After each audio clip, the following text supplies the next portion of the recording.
సాధారణంగా వివాహం అంటే నూరేళ్ల పంట అంటారు పెద్దలు. కానీ ఉత్తరప్రదేశ్ రాష్ట్రంలో సంబాల్ జిల్లాలో పెళ్లి అయిన గంటకే ఓ జంట విడాకులు తీసుకుంది. ఆ తర్వాత ఆమెను తన తమ్ముడికిచ్చి పెళ్లి చేశారు. తాజాగా వెలుగులోకి వచ్చిన ఈ సంఘటన గురించి వివరాల్లోకి వెళ్తే, అస్మోలి పోలీస్ స్టేషన్ పరిధిలోని డబోయ్ గుర్ద్ గ్రామంలో ఓ జంటకు వివాహం అయింది. పెళ్లికొచ్చిన వారంతా ఆనంద ఉత్సాహాల్లో మునిగి తేలుతూ ఉన్నారు. ఆ సమయంలో అనుకోని అతిథి మండపానికి వచ్చింది. దీంతో అక్కడ సమస్య మొదలైంది. ఆ అతిథి ఎవరో కాదు, పెళ్లి కుమారుడు మొదటి భార్య. తాను జీవించి ఉండగా రెండో పెళ్లి ఎలా చేసుకుంటావని భర్తతో గొడవకు దిగింది. గొడవ పెద్దది కావడంతో గ్రామ పెద్దలు అక్కడికి చేరుకున్నారు.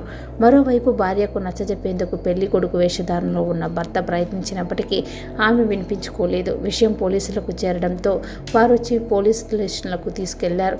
మరోవైపు గ్రామ పెద్దలు సమావేశమై ఈ సమస్యకు ఓ చక్కని పరిష్కారం కనుగొన్నారు. గంట క్రితం మనువాడిన రెండో భార్యకు విడాకులు ఇచ్చి ఆమెను అతని తమ్ముడికిచ్చి పెళ్లి చేయాలని ప్రతిపాదించారు. దీంతో ఎలాంటి సమస్య ఉండదని, ఇద్దరు మహిళలకు న్యాయం చేసినట్లు అవుతుందని సతీ చెప్పారు.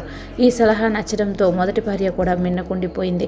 దీంతో ఒక గంట క్రితం వివాహం చేసుకున్న మహిళకు విడాకులు ఇచ్చిన భర్త ఆమెను తమ తమ్ముడికి ఇచ్చి పెళ్లి చేయించాడు.